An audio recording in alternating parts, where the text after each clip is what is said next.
मित्रों, आप देख रहे हैं मेरा YouTube चैनल वैभवन। हर दिन अपलोड होने वाले मेरे चमत्कारी टोटकों के लिए मेरे चैनल को सब्सक्राइब करें और टाइमली अपडेट्स के लिए बेल आइकॉन को भी दबाएं, जिससे नए वीडियोस की जानकारी आपको समय से प्राप्त हो सके। धन्यवाद। नमस्कार, मैं हूं वैभव नाथ शर्मा और आप देख रहे हैं मेरा YouTube चैनल वैभवन। दोस्तों, आज हम लोग बात करेंगे 25 अगस्त के पंचांग, राशिफल और महा उपाय के बारे में। तो सबसे पहले बात कर लेते हैं पंचांग की। विक्रम संवत 2078 मास चल रहा है भाद्रपद का। तिथि कृष्ण पक्ष की तृतीया की तिथि है, बुधवार का दिन है।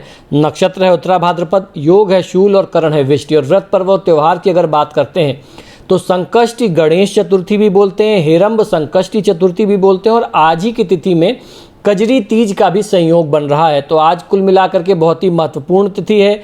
चतुर्थी का भी योग है और उसमें तृतीया का भी संयोग बन रहा है। तो तृतीया और चतुर्थी एक साथ पड़ जाने से आज दो पर्व, एक तरफ तीज और चतुर्थी, दोनों आज एक साथ मनाया जा रहा है। तो ये तो बात रही आज के पंचांग की। अब चर्चा करते हैं राशिफल की। तो सबसे पहले बात कर लेते हैं मेष राशि की। मेष राशि वाले जातक लोगों के लिए परिवार का माहौल अच्छा रहेगा। गृहस्थ जीवन में परेशानियां जो भी चल रही थी उनका आपको समाधान मिल जाएगा। ओम श्री प्रत्यय नमः मंत्र का 108 बार जाप करें। तनाव लेने से आपको बचना चाहिए। वृषभ राशि वाले जातक लोगों के लिए आज थोड़ी सी आर्थिक स्थिति आपकी दांवाडोल हो सकती है। अपने आर्थिक पक्ष का आपको ध्यान रख करके ही कोई बड़ा निर्णय करना चाहिए। ओम सच्चिदानंद विग्रहाय नमः मंत्र का 108 बार जाप करें। भाई बंधु के साथ वाद विवाद करने से आपको बचना चाहिए।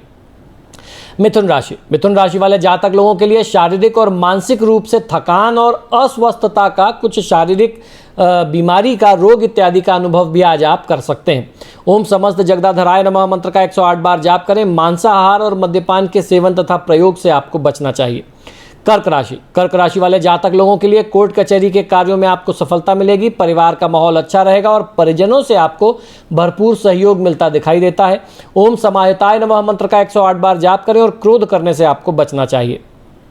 सिंह राशि वाले जातक लोगों के लिए जो विवाहोत्सुक नव युवक हैं, किशोर किशोरी हैं, उनके विवाह आदि की बात चल सकती है या कहीं विवाह आदि का कुछ योग बन सकता है। पारिवारिक जीवन में भी सुख शांति बनी रहने की स्थिति दिखती है। ओम सर्वतनयाय नमः मंत्र का 108 बार जाप करें और किसी को रुपए पैसे उधार देने से आपको बचना चाहिए। कन्या राशि वाले जातक लोगों के लिए घर को सजाने की व्यवस्था में कुछ आप परिवर्तन करें, ऐसी स्थिति आपके लिए बनती है। ओम सर्वप्रियाय नमः मंत्र का 108 बार जाप करना चाहिए। वाहन का प्रयोग बहुत सावधानी से आपको करना चाहिए। तुला राशि वाले जातक लोगों के लिए नई योजनाएं और विचारधारा की नवीनता से व्यापार प्रगति की दिशा में अग्रसर होगा। ओम सर्वसिद्धि प्रदाय नमः मंत्र का 108 बार जाप करें। धैर्य किसी भी स्थिति में आपको छोड़ना नहीं चाहिए। वृश्चिक राशि वाले जातक लोगों के लिए खान पान पर विशेष ध्यान रखना होगा। नकारात्मक विचारों से मन में हताशा के भाव आ सकते हैं। ओम सर्वसिद्धि प्रदायकाय नमः मंत्र का 108 बार जाप करें। घर आए हुए व्यक्ति को आप खाली हाथ विदा न करें। धनु राशि वाले जातक लोगों के लिए कारोबार में धन लाभ की स्थिति रहेगी। परिवार का माहौल अच्छा रहेगा। ओम सर्वात्मकाय नमः मंत्र का 108 बार जाप करना चाहिए। मांसाहार के सेवन और प्रयोग से आपको बचना चाहिए। मकर राशि वाले जातक लोगों के लिए व्यावसायिक गतिविधियों में सफलता मिलने से धन लाभ की स्थिति रहेगी और आर्थिक पक्ष मजबूत होता दिखाई देता है। ओम सामघोष प्रियाय नमः मंत्र का 108 बार जाप करें। बड़े बुजुर्गों की बातों को आप दिल से मत लगाइए। कुंभ राशि वाले जातक लोगों के लिए कार्यों में सफलता मिलने से धन लाभ की स्थिति रहेगी और आर्थिक पक्ष मजबूत रहेगा। परिवार का माहौल भी अच्छा रहेगा। ओम सिद्धार्जित पादाम्बुजाय नमः मंत्र का 108 बार जाप करें। अपनी वाणी पर नियंत्रण आप किसी भी स्थिति में मत खोइए। मीन राशि वाले जातक लोगों के लिए कार्यभार की भी अधिकता रहेगी और दिन आज थोड़ा सा भागदौड़ में बीतेगा। हालांकि कार्यों में सफलता मिलेगी जिससे मन प्रफुल्लित रहेगा, यानी खुश रहेंगे, प्रसन्न रह सकेंगे।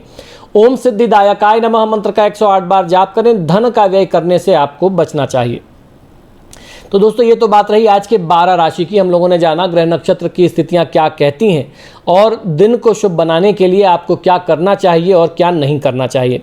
अब हम लोग बात करेंगे आज के महा उपाय की। और आज की तिथि जो है वो बहुत विशेष तिथि है। महिलाओं का, सुहागिन महिलाओं का बहुत ही महत्वपूर्ण पर्व कजरी तीज जो है आज वो पड़ रहा है। तो आज के महा उपाय में मैं आपको कजरी तीज से जुड़े हुए दाम्पत्य सुख में वृद्धि करने वाले, दाम्पत्य सुख को बढ़ाने वाले, पति पत्नी के प्यार को बढ़ाने वाले 8 बहुत ही सरल, बहुत ही चमत्कारी, बहुत ही प्रभावशाली उपाय बताऊंगा। साथ ही साथ हम लोग कजरी तीज का शुभ मुहूर्त, विशेष संयोग और पूजा की विधि क्या है, कजरी तीज का महत्व क्या है, इस बारे में भी चर्चा करेंगे। तो आइए जानते हैं। सबसे पहले शुरुआत करते हैं कि कजरी तीज का महत्व और इसकी पूजा विधि, इसका शुभ मुहूर्त, पूरा नियम विधि विधान क्या है। उसके बाद हम लोग उपाय के बारे में चर्चा करेंगे। भाद्रपद मास के कृष्ण पक्ष की तृतीया को कजरी तीज का पर्व मनाया जाता है। कजरी तीज को बूढ़ी तीज, कजली तीज, सातुड़ी तीज भी कहा जाता है। ये अलग अलग क्षेत्रीय भाषा के इसके नाम हैं। इस तिथि में सुहागिनें अपने पति की लंबी आयु और सुख समृद्धि के लिए व्रत और पूजन करती हैं। इस साल भाद्रपद मास के कृष्ण पक्ष की तीज 25 अगस्त को 2021 में ये पड़ रही है। धार्मिक मान्यता के अनुसार महिलाओं के व्रत से प्रसन्न होकर के भगवान शिव और माता पार्वती आपकी सभी मनोकामनाओं को पूरा करते हैं। महिलाएं भगवान शिव और माता पार्वती से सुखी वैवाहिक जीवन की कामना करती हैं। ऐसा भी माना जाता है कि अगर किसी लड़की की शादी में कोई विघ्न बाधा आ रही हो तो इस तिथि को आपको व्रत रख करके भगवान शिव और पार्वती की पूजा आराधना जरूर करनी चाहिए। भगवान शिव और माता पार्वती को समर्पित इस व्रत को काफ़ी लाभकारी और बड़ा ही चमत्कारी प्रयोग माना जाता है दाम्पत्य सुख को प्राप्त करने के लिए, दाम्पत्य सुख में वृद्धि करने के लिए। इस साल कजरी तीज पर सुबह 5:57 तक धृति योग रहेगा। हमारे वैदिक ज्योतिष शास्त्र में इस योग को बहुत ही शुभ माना जाता है। कहते हैं कि इस योग में किए गए कार्यों में सफलता हासिल होती है।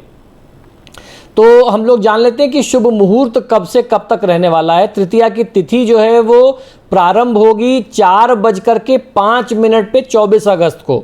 24 अगस्त को शाम को 4:05 से तृतीया की तिथि जो है वो आरंभ हो रही है और तृतीया की तिथि 25 अगस्त को शाम 4:18 तक रहने वाली है। समाप्त होगी 25 अगस्त को तृतीया जो है 4:18 पर। तो पूरा जो है आपको लगभग 24 घंटे का समय इसमें मिल जा रहा है।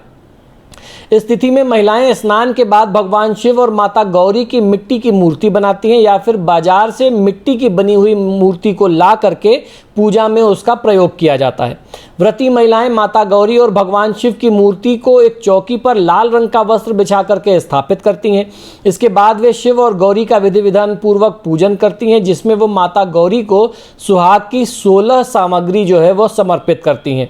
वहीं भगवान शिव को बेलपत्र, गाय का दूध, गंगाजल, धतूरा, भांग आदि समर्पित की जाती है। फिर धूप और दीप जला करके आरती करते हैं और शिव गौरी की कथा सुनते हैं। इस दिन गाय की पूजा करने का भी विधान हमारे शास्त्रों में बताया गया है। गाय को रोटी और गुड़ चना खिला करके महिलाएं अपना व्रत खोलती हैं। कजरी तीज का करवा चौथ से नियम जो है वो काफ़ी मिलता जुलता शास्त्रों में देखा गया, पाया गया है। इसमें पूरे दिन व्रत रखते हैं और शाम को चंद्रोदय के बाद व्रत खोला जाता है। कजरी तीज के दिन जौ, गेहूं, चने और चावल के सत्तू में घी और मेवा मिला करके तरह तरह के पकवान बनाए जाते हैं। चंद्रोदय के बाद भोजन करके व्रत का पारण किया जाता है, यानी व्रत उसके बाद ही तोड़ा जाता है।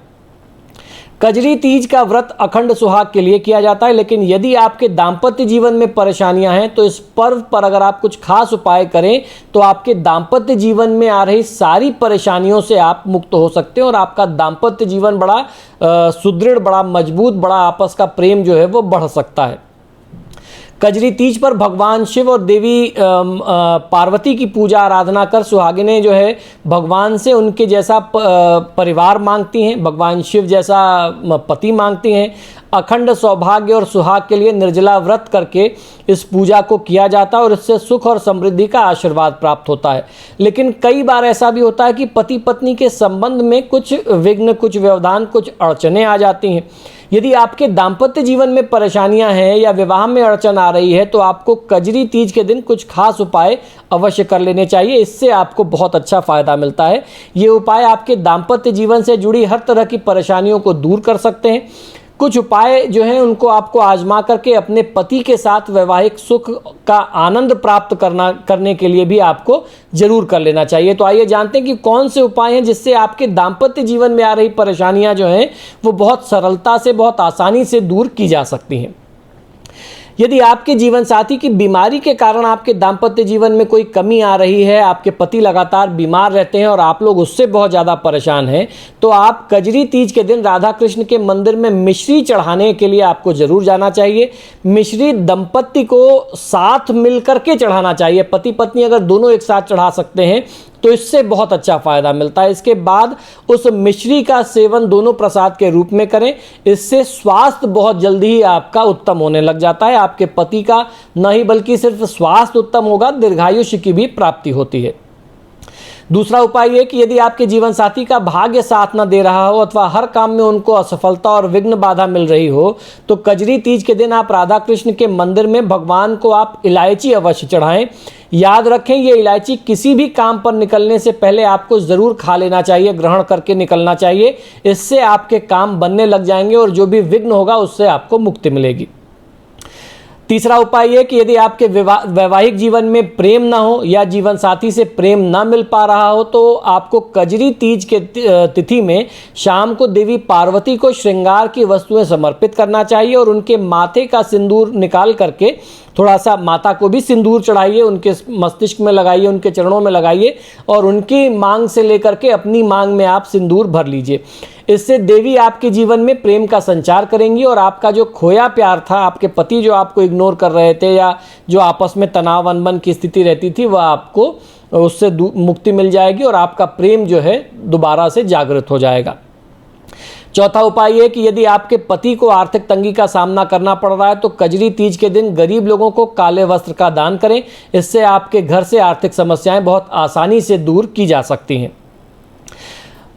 दूसरा उपाय है कि यदि आपके पति की नौकरी में बार बार परेशानी आ रही है, तो तीज की शाम को शनि मंदिर में सरसों के तेल का दीपक आपको जलाना चाहिए। ऐसा करने से रोजी रोजगार पर आया हुआ संकट जो है वह टल जाता है। ये बहुत ही माना हुआ उपाय है। अगर कोई भी व्यक्ति करे तो इससे उसको बहुत चमत्कारी लाभ मिल सकता है।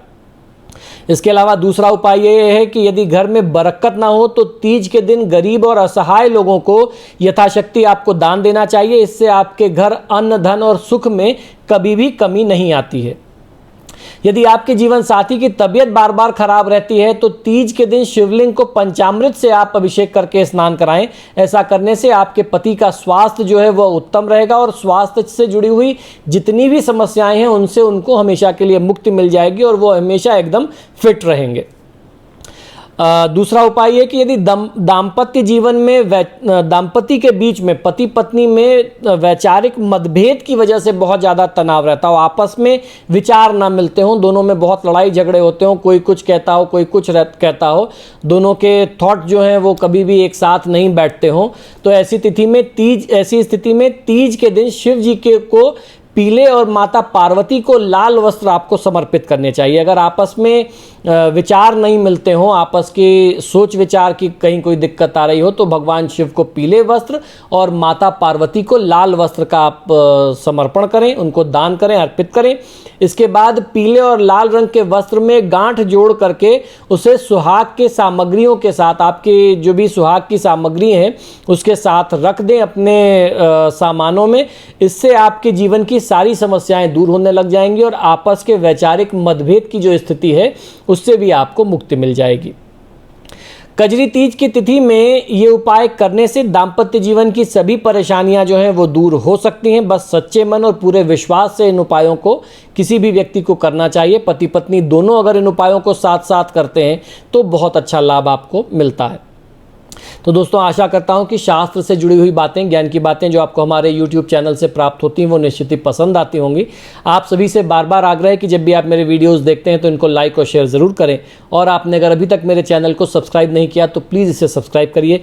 इसी शुभकामना के साथ कि आपका दिन शुभ हो, आपके दाम्पत्य जीवन में सदैव बहार रहे। मुझे आज्ञा दीजिए और देखते रहिए मेरा YouTube चैनल वैभवन। जय महाकाल, हर हर महादेव। सब्सक्राइब करें मेरे YouTube चैनल को, साथ में बेल आइकॉन भी दबाएं, जिससे मेरे चैनल पर हर दिन अपलोड होने वाले मेरे चमत्कारी उपायों के वीडियोस की जानकारी आपको सबसे पहले मिल जाए। धन्यवाद। यदि आप अपनी किसी भी व्यक्तिगत समस्या के लिए मुझसे परामर्श और समाधान चाहते हैं, यानी आप अपनी किसी भी पर्सनल प्रॉब्लम के लिए मुझसे कंसल्टेशन और रेमेडीज चाहते हैं, तो उसके दो तरीके हैं। टेलीफोनिक कंसल्टेशन, फ़ोन पे बात करना, और दूसरा फेस टू फेस यानी पर्सनल मीटिंग करना। आप हमें फ़ोन के माध्यम से, ईमेल और व्हाट्सएप के माध्यम से अपॉइंटमेंट बुक कर सकते हैं। हमारा नंबर है 9990724131। आपको 2 नंबर दे रहा हूँ, इन दोनों नंबर पे व्हाट्सएप अवेलेबल है, आप व्हाट्सएप करें। 9818300146 ये हमारे ऑफिस का दूसरा नंबर है। अगर आप हमें ईमेल करना चाहते हैं तो आप हमें ईमेल कर सकते हैं। हमारी ईमेल आईडी नोट कर लीजिए, sharma.vaibhava vaibhava@gmail.com पर, इस पर आप हमें ईमेल भी कर सकते हैं। मित्रों, आजकल फ़ोन कॉल्स बहुत ज़्यादा हैं और मुझे भी मालूम है आप लोग कॉल करते हैं, फ़ोन रिसीव नहीं होता तो आप भी निराश होते हैं। ऐसे में ईमेल और व्हाट्सएप करना सबसे बेहतर तरीका है। धन्यवाद।